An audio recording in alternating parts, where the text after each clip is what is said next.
À la télévision, on nous parle du succès. Il y a même une expression qui a été créée, les success stories. Ça donne l'objet d'émissions télé, d'émissions radio, de reportages, de documentaires, d'interviews, où on pose toujours la question qui est celle de savoir comment quel est le secret de votre succès. Comment avez-vous fait? Comment avez-vous réussi à réaliser ce que vous avez réalisé? Et tout souriant, les entrepreneurs ont toujours ce jargon magnifique. Ça n'a pas été facile. Il faut beaucoup travailler. Les jeunes ne travaillent plus. Les jeunes sont devenus paresseux. Moi, j'ai perdu mon père à l'âge de 3 ans. Et ma mère à l'âge de 6 ans. J'ai été éduqué par des inconnus. J'étais obligé de faire 7 km pour aller à l'école. Aller et 7 km retour. Et quand je rentrais de l'école le soir, je devais puiser de l'eau parce qu'il n'y avait rien à manger. Parce que je devais aider maman à préparer lorsque la nourriture était disponible.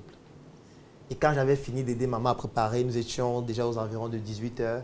J'avais maximum 1 heure de temps pour étudier parce qu'il n'y avait pas de lumière. Et il fallait qu'au plus tard, à 19h45, que j'ai terminé d'étudier les 15 matières que nous avons vues en journée. Et à 19h, je devais dormir parce qu'il n'y avait pas d'énergie, il n'y avait rien. Au début, j'ai forcé avec la bougie. C'est pour ça que vous me voyez avec les lunettes aujourd'hui. C'est parce que pendant 10 ans, j'étudiais avec la bougie. Mais ça ne m'a jamais empêché d'être major. Parce que j'ai toujours été major de ma promotion. Malgré cela, j'ai beaucoup travaillé. J'ai été torturé. J'ai été esclavagisé dans certaines familles. On envoyait les enfants à l'école, mais moi, j'étais obligé de rester à la maison, m'occuper du ménage, m'occuper des toilettes, m'occuper des enfants qui viennent de naître pendant que les autres fréquentaient. Et quand les autres dormaient, j'étais obligé de prendre leur cahier, de prendre leur livre pour essayer de lire, pour essayer de comprendre. C'est comme ça que je me suis formé, c'est comme ça que je me suis éduqué. Aujourd'hui, vous voyez que je parle avec beaucoup d'éloquence, mais je n'ai pas appris à l'école parce que j'ai appris sur le terrain, dans la rue. Et quand j'ai eu mon premier capital qui était de 75 francs, nous étions dans les années 1937, j'ai lancé mon premier business qui me rapportait environ 25 francs par jour. C'est ainsi que je mangeais 10 francs et j'épargnais 15 francs. Et pendant 3 mois, 6 mois, j'ai pu ouvrir ma première boutique.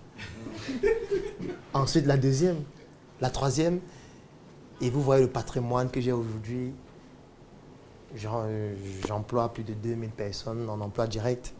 Vous savez que dans un pays comme le Cameroun, un emploi direct décent nourrit en moyenne 10 autres personnes. Donc c'est pratiquement 20 000 personnes qui tournent autour de mon business. Ça n'a pas été facile, mais tout ce que je peux donner comme conseil aux jeunes, pour terminer, pour clôturer, pour chuter, croyez en vous. C'est difficile. Ça a été difficile pour moi. Et je suis certain que vous aussi, vous pouvez y arriver. Travailler. Et pour moi, ce genre d'histoire ne veut rien dire. En fait. Ce genre d'histoire est dangereuse. Trop dangereuse. Pourquoi c'est dangereux? C'est dangereux au point où même les personnes qui sont favorisées essaient de changer leur histoire. Essaient de changer leur histoire. Parce que personne ne veut dire qu'il est favorisé. Personne. Personne ne veut dire que mon père était trop riche. Et il m'a donné un capital de 200 millions pour me lancer. Et je me suis lancé. Personne ne veut dire ça. Même quand quelqu'un a eu 100 millions, il va dire non, ma famille n'avait rien. Pourquoi? Parce que nous sommes restés focalisés sur les success stories, sur des histoires, la plupart des fois fabriquées, des storytelling. Et c'est une histoire dont une seule personne connaît la véracité. Et c'est la même personne qui la raconte. Et comme on ne fait pas souvent d'analyse critique assez poussée, surtout qu'on ne développe ni pensée complexe, ni pensée critique, ni pensée globale, on y croit. Alors qu'en réalité, le succès, c'est une accumulation d'échecs. Plus il y a d'échecs, et mieux c'est.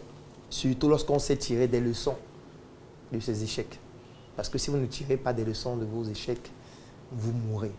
et vous disparaissez, tout simplement.